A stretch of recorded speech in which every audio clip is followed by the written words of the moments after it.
আসসালামু আলাইকুম ওয়া রাহমাতুল্লাহি ওয়া বারাকাতুহু। আমার প্রিয় ভাইয়ারা আপুরা সবাই কেমন আছেন? আশা করি সবাই ভালো আছেন। আলহামদুলিল্লাহ, আল্লাহর অসীম রহমতে আমিও ভালো আছি। তো প্রতিদিনের মতো চলে আসলাম নতুন একটি ভিডিও। আজকে ভিডিওটা শুরু করলাম। বাজারে গেছিলাম ছোটোখাটো টুকটাক মার্কেট করার জন্য। তো আমার জন্য একটা শাড়ি, সাদা সায়া ব্লাউজ, আমার মেয়ের জন্য একটা 3 পিস, আর আমার আম্মুর জন্য একটা ম্যাক্সি পিস, আর আমার আব্বার জন্য একটা লুঙ্গি, একটা জুতা, আর আমার জন্য বাসায় পরার জন্য একটা জুতা আনছি। আর এদিকে হয়েছে যে এটা হয়েছে যে শাপলা পাতা মাছ বলে, আর কেজি হয়েছে যে 550 টাকা কেজি, তা আধা কেজি আনছি 250 টাকা করে। আর এই যে এখন আমি রান্না করতে আসলাম। তো আমার গলাটা বসে গেছে, গলা মানে কথা বলতে পারতেছি না, মানে রোজা খুলে ইফতারি করার পরে ঠান্ডা পানি খাওয়ার পরে, যার কারণে এই সমস্যাটা দেখা দিয়েছে।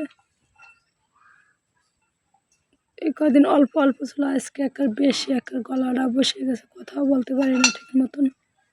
তো এদিকে আমি মশলাটা কষাচ্ছি, আর এই যে শাপলা পাতা মাছটা রান্না করতে হবে বিকাল মাংসের মতন, যেমন মুরগির মাংস যেমন রান্না করে গরম মশলা টশলা দিয়ে সব সেই রকম রান্না করে।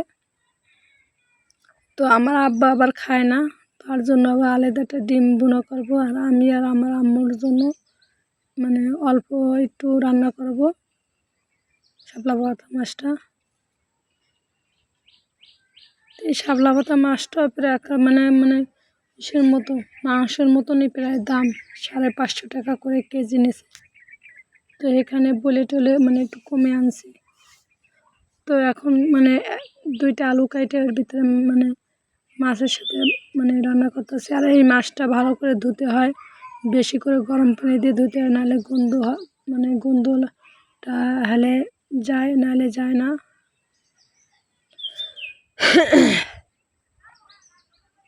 তো এখন আমি কষাই, এখন এই ঝোলের পানি দিয়ে দিছি, আর এদিকে রান্না করব, ডিম বুনা করব।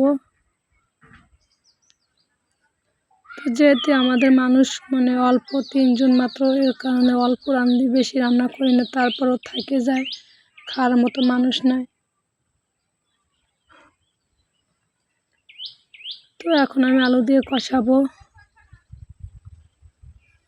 আর ভিডিওটি যদি ভালো লাগে অবশ্যই একটা লাইক, কমেন্ট, শেয়ার ও সাবস্ক্রাইব করবেন প্লিজ। পাশে বেল আইকন ক্লিক করবেন যাতে পরবর্তীতে ভিডিও আপলোড করলে আপনাদের কাছে পৌঁছে যায়। তো এদিকে আলুটা কষাই, এখন ঝোলের পানি দিয়ে দিলাম।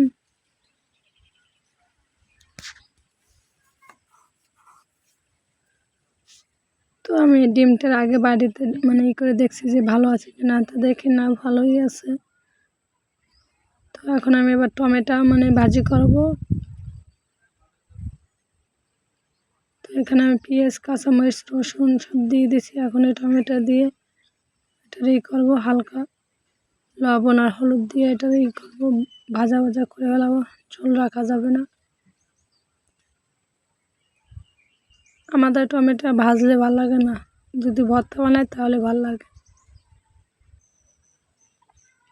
আর টমেটো যদি মাছ দিয়ে যদি ভাজা ভাজা করে তাহলে আবার মজা লাগে, খালি টমেটো আবার ভালো লাগে না।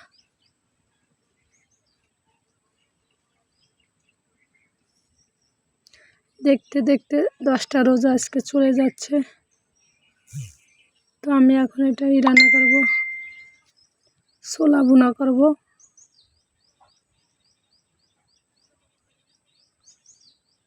তো পেঁয়াজ, জিরা বাটা, রসুন বাটা সব মিশিয়ে আমি একসাথে বাটি। তো এটার কষাই এখন মরিচের পাউডার, হলুদের পাউডার দিয়ে কষাবো।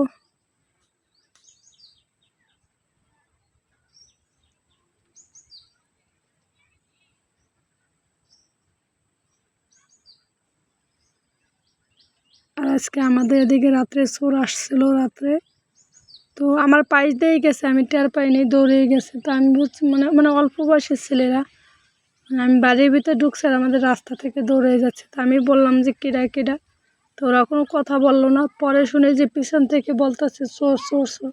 পরে লাস্টে একটা ধরতে পারছে, আর একটা ধরতে পারে নাই। তো চোর আবার কি, ছোটোখাটো চোর।